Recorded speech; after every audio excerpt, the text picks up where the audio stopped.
গ্যাপটা একটু বাড়ায় দেন, অনেক কাছাকাছি হয়েছে তো গ্যাপটা। গ্যাপটা বাড়ান, 70 দেন। গ্যাপ তো 10 রাখলেন, গ্যাপ বাড়াতে বলছি তো।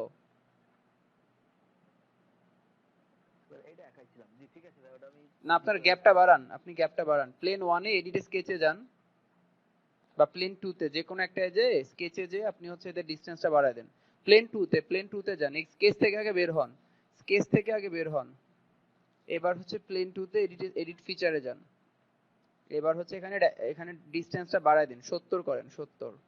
ওকে, ডান। এবার দেন। এখন হচ্ছে আপনি ইসে যান, আপনাদের ড্রয়িং একটা হইছে, আরেকটা ড্রয়িং কই? প্লেন 1 এ আরেকটা ড্রয়িং করেন।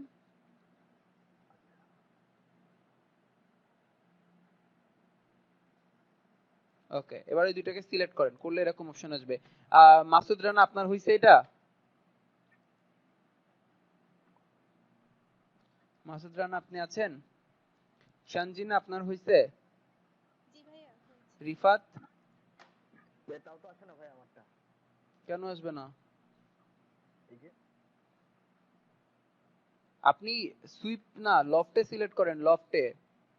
লফট তো হাইড হয়ে আছে। আপনি স্কেচ এক্সিট করেন, বললাম তো স্কেচ এক্সিট করেন, এবার আসবে। এবার লফটে যান।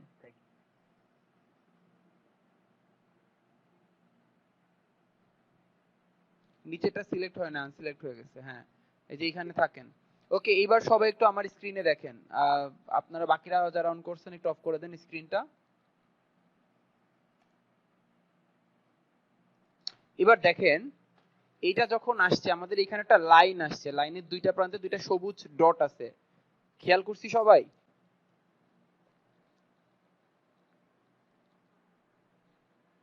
জি ভাই। এই উপরের বলটাকে আপনারা একটু মুভ করেন তো, এখানে উপরের বলটা দেখেন সবুজ বরাবর মুভ করে। এই যে উপরেরটা সবুজ বলটা উপরে সার্কেল বরাবর মুভ করে, একটু মুভ করে দেখেন তো কি হচ্ছে।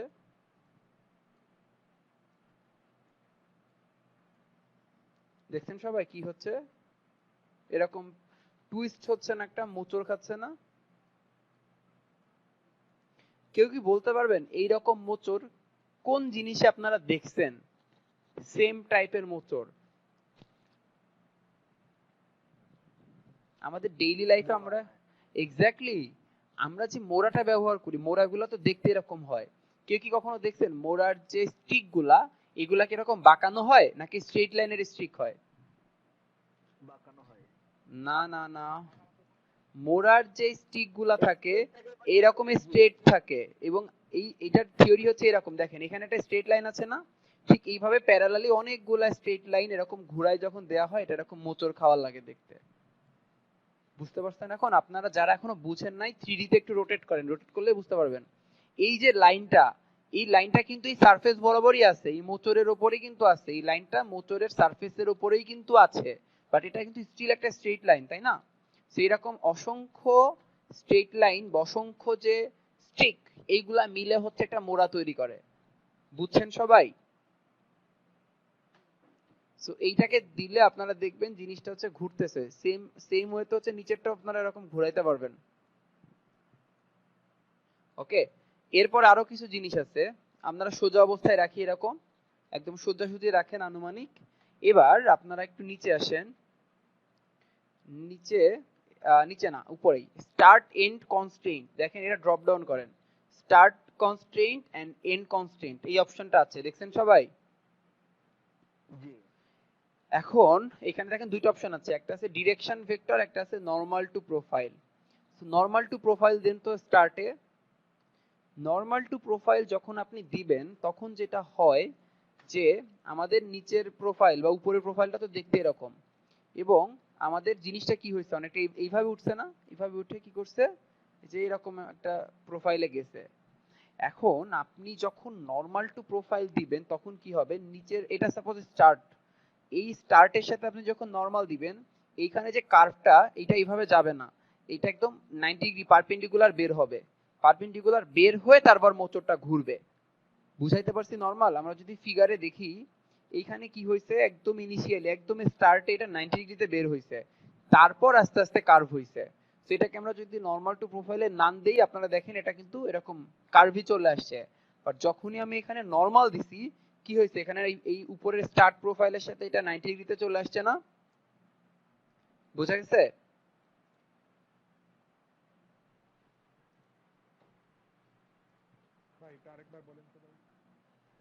ওকে, এইখানে আমাদের এই প্রোফাইল, এইটা একটা প্রোফাইল যদি হয়, এর নরমাল কোনটা এর সাথে 90 ডিগ্রিতে থাকে যেটা সেটা। এখন আমরা যদি নরমাল না রাখি, সাপোজ নরমাল বলে কোনো কন্ডিশন নাই, তখন জিনিসটা কিভাবে উঠছে আমাদের প্রোফাইলে, কিভাবে উঠছে যেইভাবে উঠছিল তাই না, এইভাবে জিনিসটা এইভাবে উঠছিল, উপরের স্কেচ এরকম, সো জিনিসটা 3D হয়েছিল এইভাবে। বাট যখনই আমি এই নিচের সাথে নরমাল করে দিব, তখন এই কার্ভটা এরকম না বাঁকায়ে সে কি করবে, স্টার্ট হবে নিচের প্রোফাইলের সাথে 90 ডিগ্রিতে। এই যে নিচের প্রোফাইলের সাথে 90 ডিগ্রিতে সে কার্ভটা উঠছে, তারপরে সে আস্তে আস্তে কার্ভে চলে গেছে। সো এখানে আমাদের এটা এখন নান আছে, স্টার্ট কনস্ট্যান্টে নান আছে। যখন আমি এটাতে নরমাল টু প্রোফাইল দিব, তখন এখানে কি হয়েছে, এই কার্ভের সাথে 90 ডিগ্রিতে জিনিসটা নিচে নামছে। ঠিক আছে, যে 90 ডিগ্রিতে শুরু হয়েছে, তারপরে যে জিনিসটা কার্ভ হওয়া শুরু করছে। বোঝা গেছে? সিমিলার ওয়েতে আমরা এটা এন কনস্ট্যান্টেও নরমাল যদি দেই, এন্ডেও কি হয়েছে, যে 90 ডিগ্রিতে বের হয়েছে, যেখান থেকে 90 তে বের হয়েছে, তারপর সে হচ্ছে কার্ভে গেছে। সো এই টাইপেরও আমরা এখানে দিতে পারি। এটা হচ্ছে এন কনস্ট্রেন্ট, স্টার্ট কনস্ট্রেন্ট। বোঝা গেছে এটা?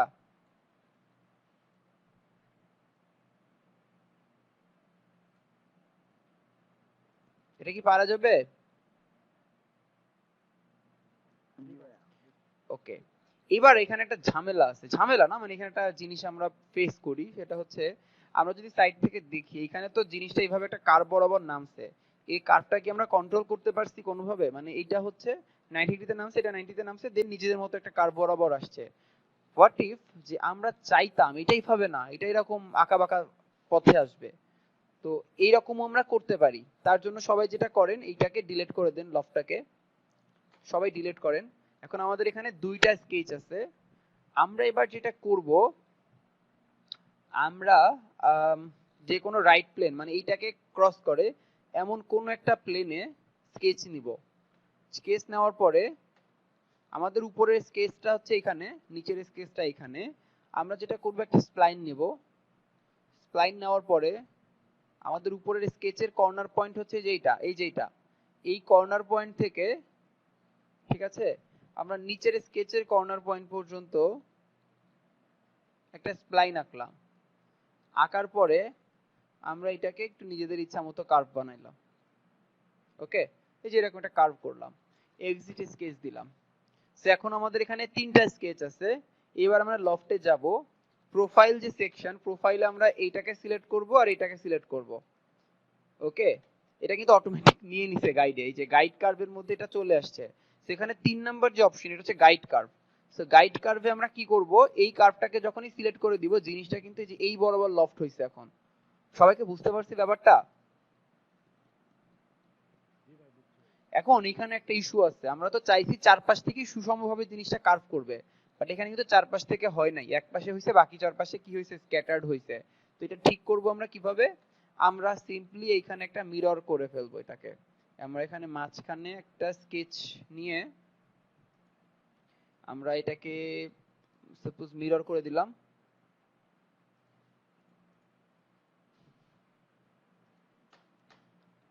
মিরর করলাম, করার পরে আমরা সিম্পলি হচ্ছে আবার স্কেচ এডিট, লফটে যাব, প্রোফাইলে সিলেক্ট করব এই দুইটা, এইটা আর এইটা। আর হচ্ছে গাইড কার্ভে আমরা সিলেক্ট করব এইটা এবং এইটা। তো তখন কি হয়েছে, দুই পাশ থেকে জিনিসটা নিয়ে নিছে। বোঝা গেছে?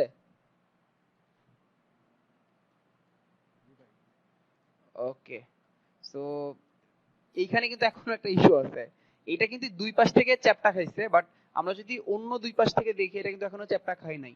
তো এটা চ্যাপটা খাওয়াইতে গেলে আরো কি করতে হবে? আমরা তো এটা কি নিছিলাম, রাইট প্লেনে নিছিলাম আই গেস, হ্যাঁ রাইট প্লেন নিছিলাম। এখন আমরা কি করব, ফ্রন্ট প্লেনেও সেম ড্রয়িংটা যদি করে গাইড কার্ভে সিলেক্ট করে দিই, তাহলে ফ্রন্ট প্লেনেও ওইভাবে চলে যাবে। সো এটা এরকম আর কি ব্যাপারটা। সো এই জিনিসটা সবাই ক্লিয়ার? এই যে ফিগারটা আমরা এখন করছি 3D পার্টটা, এইটা আরো একটা কমান্ড দিয়ে বানানো যাইতো। কেউ কি বলতে পারবেন আর কোন কমান্ড দিয়ে এই ফিগারটা বানানো যাইতো ভাই, এই পার্টটা? এক্স্যাক্টলি, এটা কিন্তু আমরা রিভলভ দিয়ে আরো ইজিলি করতে পারতাম। সো দেখা যায় কি লফটে যে কাজগুলো আমরা ম্যাক্সিমাম টাইমে করি তার ম্যাক্সিমাম গুলো আমরা রিভলভে করতে পারি আরো ইজিলি, কারণ লফটে করতে গেলে আমার প্লেন বানানো লাগে, গাইড কার্ভ করা লাগে, তারপরেও স্মুথ হয় না। বাট রিভলভে কিন্তু সবকিছু স্মুথলি হয়ে যায়, কোনো এক্সট্রা প্লেন বানানোরও ঝামেলা নাই। সো এই জন্য দেখা যায় এক্সট্রুডের রিভলভ সব থেকে বেশি ব্যবহার হয়। ওকে, সো লফটটা আমরা হচ্ছে এটা ছিল দুইটা প্লেনের মধ্যে, এখন আমরা আরো একটা প্লেন দেখবো। সো এই লফটটাকে ডিলিট করে দিই, এইটা আপনাদের এখন করা লাগবে না, আমি দেখাচ্ছি, আপনারা জাস্ট একটু দেখেন। আমরা আরো একটা রেফারেন্স প্লেন নিব, এবার নিব আমরা এই প্লেন থেকে সার্টেন ডিসটেন্স উপরে, এটা হয়তো আমি আর একটু কম উপরে নিলাম। এবার এইখানেও আমি সিমিলার ওয়েতে একটা ড্রয়িং করলাম।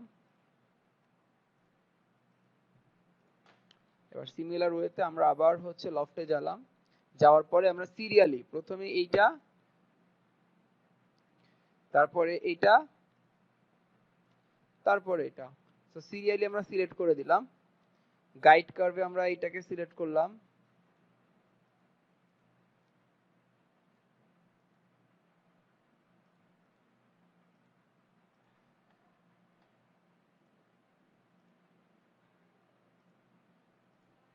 এবার একটা ইস্যু আছে, গাইড কার্ভে এটা নিচ্ছে না। কেউ কেউ বলতে পারবেন কেন নিচ্ছে না? আমি খেয়াল করি নাই যদিও, বাট এখানে গাইড কার্ভে নিচ্ছে না, কেন নিচ্ছে না কি মনে হয়? রাইট, এটা কিন্তু পুরাপুরি নেয় নাই, সেই কারণে এটা নিচ্ছে না। সো আপাতত এটা আমার দরকার নাই। তো আমি এখানে যদি দেখি স্টার্ট এন্ড কনস্ট্রেইন্টে, এখানে স্টার্টেও হচ্ছে আমরা ওই সিমিলার জিনিসগুলা দিতে পারবো, তাই না? যেভাবে জিনিসগুলাকে, আর এটাকে গাইড কার্ভ করতে হলে কি করতে হবে, একদম প্রথম থেকে ড্রয়িং করে করে আসতে হবে। তো যাই হোক, এটা হচ্ছে যদি একাধিক প্লেনও হয়, একাধিক স্কেচও যদি হয়, আমরা এইভাবেও গাইড কার্ভ দিয়ে বা নরমালি প্লেন ড্রয়িং করে এখানে লফট করতে পারি। সো লফট কি পারা যাবে সবার কাছে, কি মনে হয়? ইনশাআল্লাহ ভাই পারবো। ওকে, আচ্ছা আমি কিন্তু আপনাদের সোয়েপ কাট আর লফট কাটটা দেখাই নাই। সোয়েপ কাট, লফট কাট দুইটা একদম সিমিলার টু বস। বসে কি হয়, এক্সট্রুড হচ্ছে, আর কাটে কি হয়, কেটে যাচ্ছে। তো এই দুইটা আপনারা নিজেরা একটু প্র্যাকটিস করে নিয়েন, এটা আসলে আমি আর আলাদা করে দেখাচ্ছি না। আপনারা প্র্যাকটিস করতে পারবেন না এটা? জি ওকে, আমি ইম্পর্টেন্ট কিছু জিনিস এখন দেখাই, অনেক পেজে গেছে অলরেডি, আর অল্প কিছু সময় আছে দেখবো। এখানে কাটিং অপারেশন গুলো আমরা দেখছি, বাউন্ডারি বেস আমাদের দরকার নাই। আমরা যদি ফিলেটে আসি, সবাই অলরেডি কম বেশি ফিলেট আপনারা পারেন। তো ফিলেটে আমরা যে কোনো একটা এজ সিলেক্ট করলে কি হয়, ফিলেট নিয়ে নেয় যে কোনো একটা এজ। এখানে ফেস নিছে, তো আমরা যে কোনো একটা এজ কিংবা ফেস এগুলা সিলেক্ট করলে কি হবে, এইখানে দেখাচ্ছে, এখানে কিন্তু প্রিভিউ দেখাচ্ছে। কখনো কখনো আপনারা দেখবেন যে এরকম প্রিভিউ দেখাবে না, এই যে আমি এই এজটাকে সিলেক্ট করছি কিন্তু প্রিভিউ দেখাচ্ছে না। তো প্রিভিউ দেখাচ্ছে না, তার মানে হচ্ছে আইদার আপনার এইখানে ফুল প্রিভিউ এর জায়গায় নো প্রিভিউ দেওয়া আছে, এই জন্য দেখা যাচ্ছে না। তো যদি নো প্রিভিউ থাকে আপনি কিন্তু দেখতে পাবেন না, আর যদি ফুল প্রিভিউ দেওয়া থাকে আপনি তারপরেও দেখতে পাচ্ছেন না, তার মানে এই ফিলেটটা হবেও না। তার মানে এই ফিলেটটা হবেও না, দেখছেন এই ফিলেটটা কিন্তু হয় নাই। তো কেন হয় নাই, যদি না হয় তখন আপনারা চিন্তা করবেন একটা কারণেই হবে না, আইদার সাইজটা, আইদার না মানে একটাই কারণ, সেটা হচ্ছে সাইজটা অনেক বেশি পড়ে গেছে। এইখানে সাইজটা 20 হচ্ছে অনেক বেশি, এখানে 1 দিলে দেখেন এতখানি চলে আসছে, তো 20 দিলে তো ধরতেই পারবে না। তো আমি এখানে তো 0.4 দিলাম, একটু স্মুথ হইলো। তো দেখেন আমরা যদি নো প্রিভিউ দেই তাহলে কিন্তু দেখা যাচ্ছে না। সো যদি আপনার দেখা না যায়, দুইটা কেস হইতে পারে, হয় প্রিভিউ দেওয়া নাই, অথবা আপনার ফুল প্রিভিউ আছে কিন্তু সাইজে ইস্যু আছে। বোঝা গেছে জিনিসটা? জি ভাই।